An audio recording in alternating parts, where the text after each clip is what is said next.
Assalamualaikum warahmatullahi wabarakatuh. Perkenalkan, nama saya Wadesita Salsabila dengan NIM 20230501102073. Dalam video kali ini saya akan menyampaikan tentang ringkasan materi pengantar akuntansi dari kelompok 1 sampai 6. Kelompok 1, pengantar akuntansi. Pengantar akuntansi adalah kegiatan yang muncul seiring berjalannya kegiatan ekonomi dan bisnis. Para pengusaha dan pengelola usaha harus dapat mengambil keputusan bisnis secara tepat dan cepat dengan pertimbangan beberapa risiko yang dihadapi.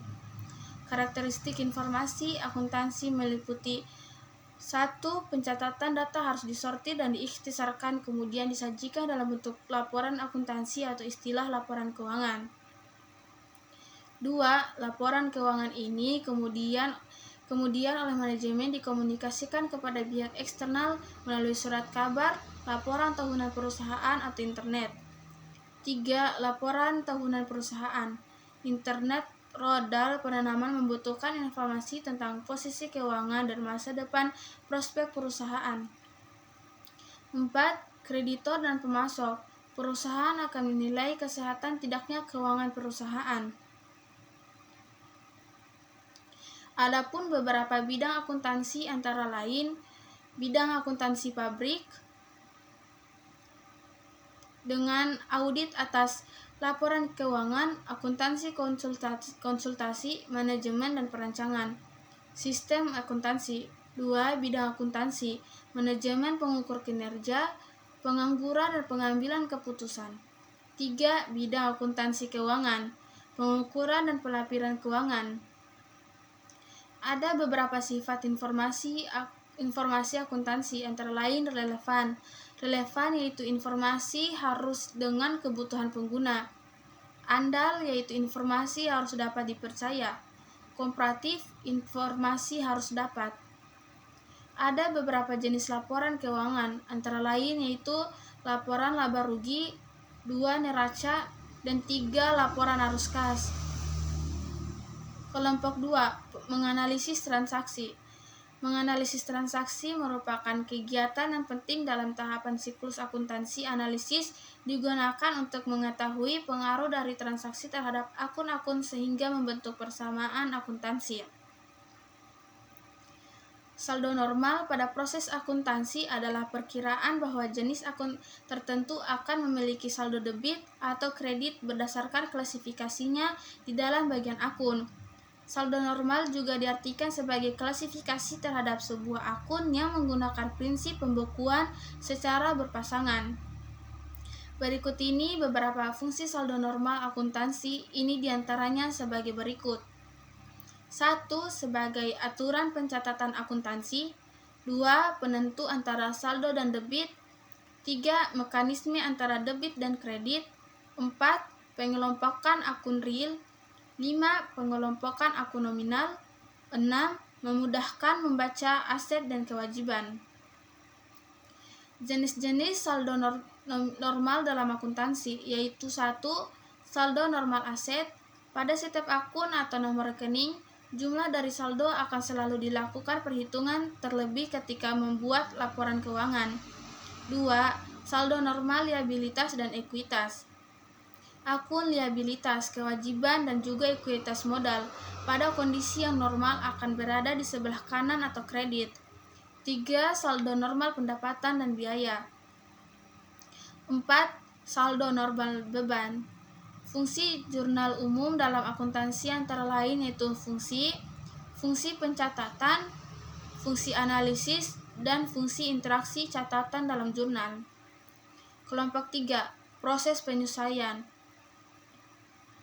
Proses penyesuaian akuntansi adalah tahap penting dalam pembukuan akuntansi yang dilakukan pada akhir periode keuangan seperti tiap akhir bulan, tiap kuartal, serta tiap tahun.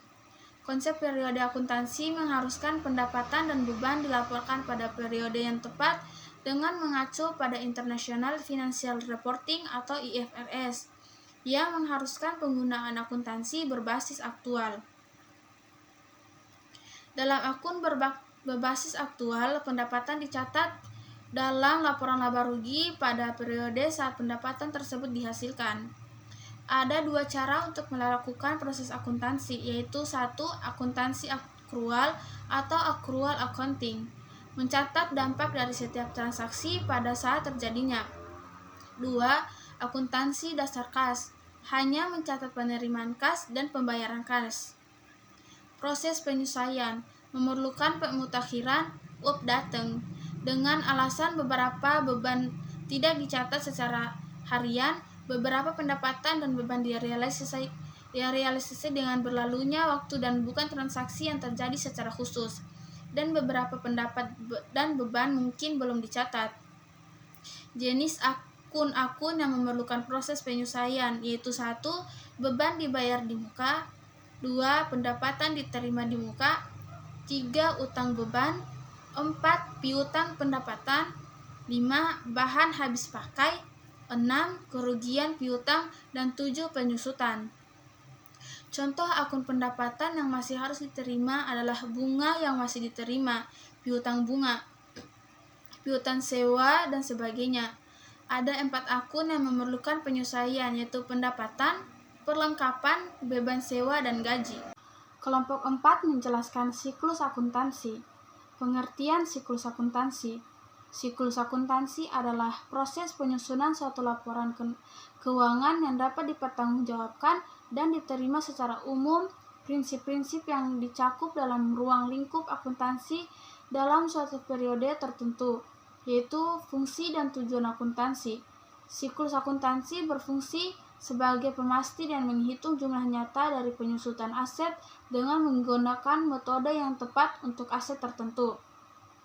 Tujuan utama akuntansi adalah mengumpulkan dan melaporkan informasi keuangan suatu bisnis. Proses siklus akuntansi. 1. Tahap pencatatan bukti transaksi. 2. Tahap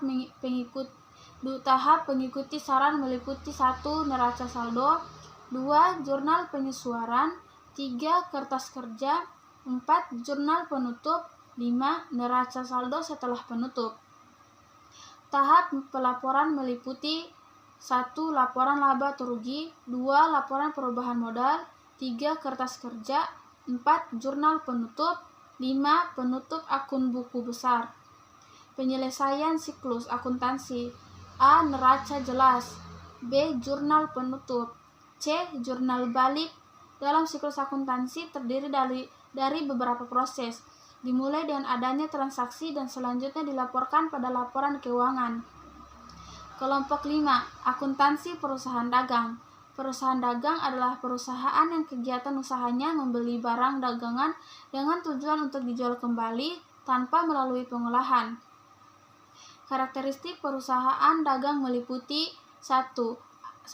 Adanya kegiatan membeli barang dagang untuk dijual kembali tanpa mengubah bentuk.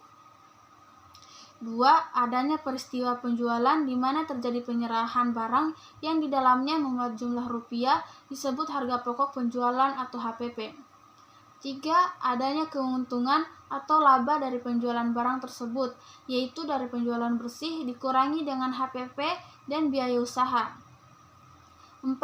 Pendapatan usaha perusahaan dagang berasal dari penjualan barang sehingga rekening penjualan digunakan sebagai ganti rekening pendapatan. 5. Biaya dalam perusahaan dagang dibagi menjadi 2 kelompok, yaitu biaya yang melekat pada barang dagangan yang terjual disebut biaya operasional. Harga pokok penjualan sendiri sebenarnya merupakan biaya operasi lainnya. Isinya. Siklus perusahaan akuntansi dagang terdiri dari 3 tahap, yaitu tahap pematangan, tahap pengikhtisarah, dan tahap pelaporan. Seperti yang diketahui, kegiatan utama dari perusahaan ini biasanya berupa pembelian, pengelolaan dan pemeliharaan stok, pengeluaran biaya operasional, dan penjualan produk tersebut. Dengan begitu, ciri khas dari perusahaan dagang yaitu tidak mengolah atau mengubah produk yang akan dijual kepada konsumen. Contoh perusahaan dagang skala besar yang biasa kita jumpai di Indonesia adalah berikut ini, yaitu retail atau supermarket besar seperti Transmart, Hero, Superindo, Indogrosir, Hypermart, department store seperti Matahari dan Ramayana, minimarket seperti Indomaret, Alfamart, Alfamidi, dan Lawson. Kelompok 6. Istilah persediaan investioris digunakan untuk mengartikan A. Barang dagang yang disimpan untuk dijual dalam operasi normal perusahaan. B. Bahan yang terdapat dalam proses produksi atau yang disimpan untuk tujuan itu. C. Barang dagangan yang secara terus-menerus dibeli dan dijual merupakan salah unsur yang paling aktif dalam operasi usaha untuk perusahaan dagang besar atau perusahaan eceran. Persediaan adalah meliputi semua barang yang dimiliki perusahaan pada saat tertentu, misalnya digunakan dalam proses produksi atau keuangan. Persediaan merupakan hal yang sangat penting karena baik laporan laba rugi maupun neraca sebuah perusahaan dagang atau perusahaan industri.